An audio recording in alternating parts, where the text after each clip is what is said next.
Telangana CM Revanth రెడ్డితో టాలీవుడ్ సినీ ప్రముఖులు భేటీ అయిన సంగతి తెలిసిందే. ఈ సమావేశంలో నిర్మాతలు, డైరెక్టర్లు, హీరోలు పాల్గొన్నారు.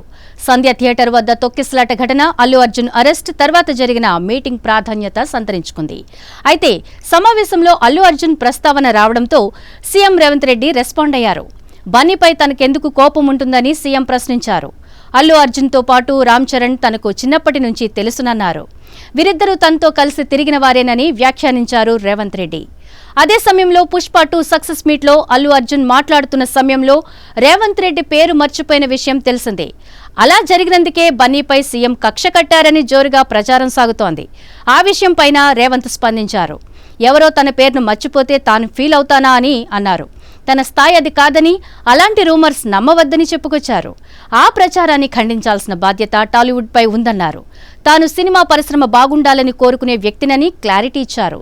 సినీ ఇండస్ట్రీ ప్రభుత్వంతో కలిసి పనిచేయాలని అభిప్రాయపడ్డారు. సామాజిక అంశాలపై షార్ట్ ఫిల్మ్స్ తీయాలని సూచించారు. అయితే ఏ విషయంలోనైనా పర్సనల్ ఫీలింగ్స్ ఎలా ఉన్నా చట్టం ప్రకారం వ్యవహరించాలని అన్నారు. అదే తన విధానమని స్పష్టం చేశారు. సినీ ఇండస్ట్రీ అభివృద్ధి కోసం హైదరాబాద్లో కాంక్లేవ్ నిర్వహించాలని, దానికి హాలీవుడ్, బాలీవుడ్ ప్రముఖులను రప్పించాలని సూచించారు.